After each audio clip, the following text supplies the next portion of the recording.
Good morning. It is May the 8th. It's a Thursday, and I have decided to find a quiet little place to do the video this week because I realized that my AirPods are picking up all kinds of noises, making it difficult to hear me. So this time I am... Do you know where this is? No. So when you're on the square looking at the cathedral, you have this building on your back. So the cathedral is just on the other side of this building. This is the Ayuntamiento, town hall. And down here there's a nice little park, some hedges, and a nice little quiet corner of Santiago. So I thought I'll do my video from here this week. So what's going on? Compostela wise, I think we're getting close to 100,000 Compostelas for the year. We're about, I think, 94,000 right now. Yesterday we had 1,900 Compostelas. It's been trending down a little bit now after Easter. Was 3,000 a day for a while, then I was 2,000 a day. I think yesterday was 1,900. So I think that's pretty normal. It's gonna stabilize probably around 2,000 a day now until a little bit later in the month, where it's gonna start to spike up again. And yeah, what else? I've been talking to pilgrims that coming in, and I've had a few people come in and say they've been walking the Frances, they're walking around León and Burgos area, and they found it to be very, very busy, and they couldn't find places to sleep, and it was just too much, so they decided to stop. Now, I think the people that I talked to that mentioned this was looking for mainly hotels and pensions and private accommodation, because I've been talking to other people that have had no problem, but they were sleeping also. They were open to sleep in albergues as well. So I think that's when it gets busy on the Camino, if you're flexible enough and to be able to be willing to sleep in an albergue once in a while, I think you have much better chances.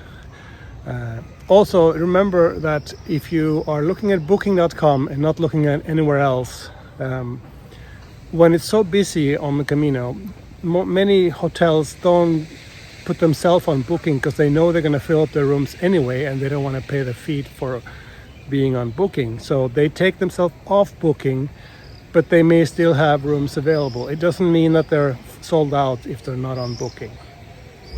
So just so you know, I'm sure we've been talking about this on the forum for a while, but I just thought I'd mention it.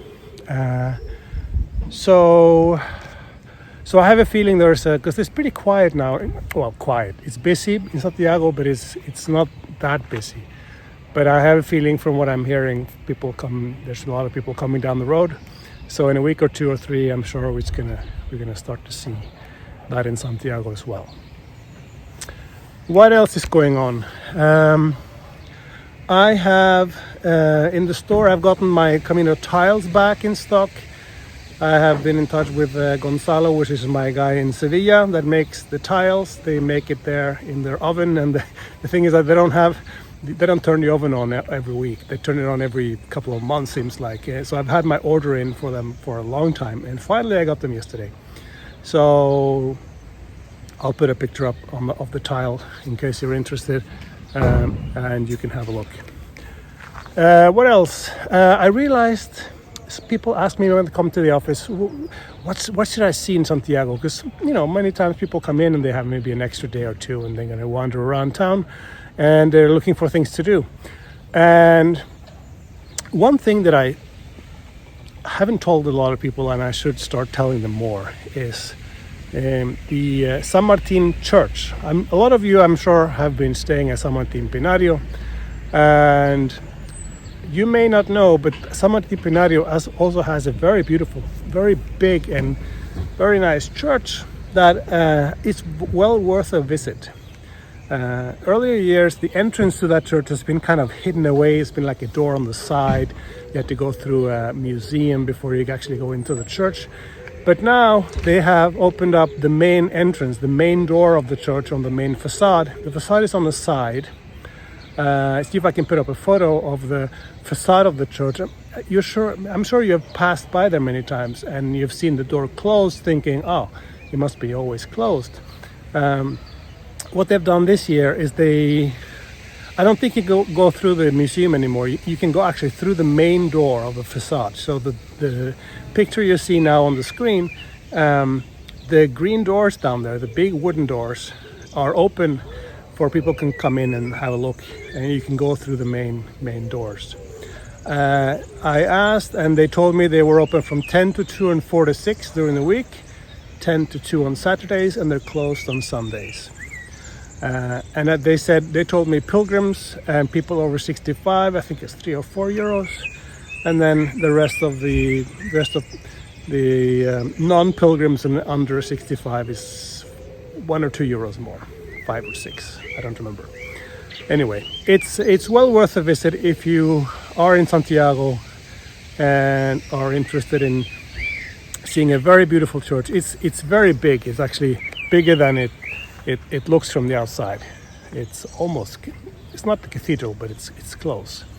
And I remember I visited a couple of years ago, and you could actually, there's a road, or there's a little hallway down the back where you can go upstairs and go and see the church from the balcony. I'm sure that has a word for it. I call it balcony. Upstairs, and you could kind of look down, and it's a very nice view. Anyway, just I thought I'd mention it in case you're looking for things to do in Santiago. Anyway, I think that's it. I'll put my camera on and walk back to the office if you're interested to see the vibes. And by the way, the weather-wise, we have nice weather the last few days. It's been 15, 16, so not extremely warm, but okay in the mornings, and then up to about 20 in the afternoon. So it's nice walking weather, I think. Anyway, I will walk back to the office, and if you're interested, have a look at the vibe and see what's going on in the town. Okay, see you soon. Ciao, ciao.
Daar gaan we naar daar ook.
See you.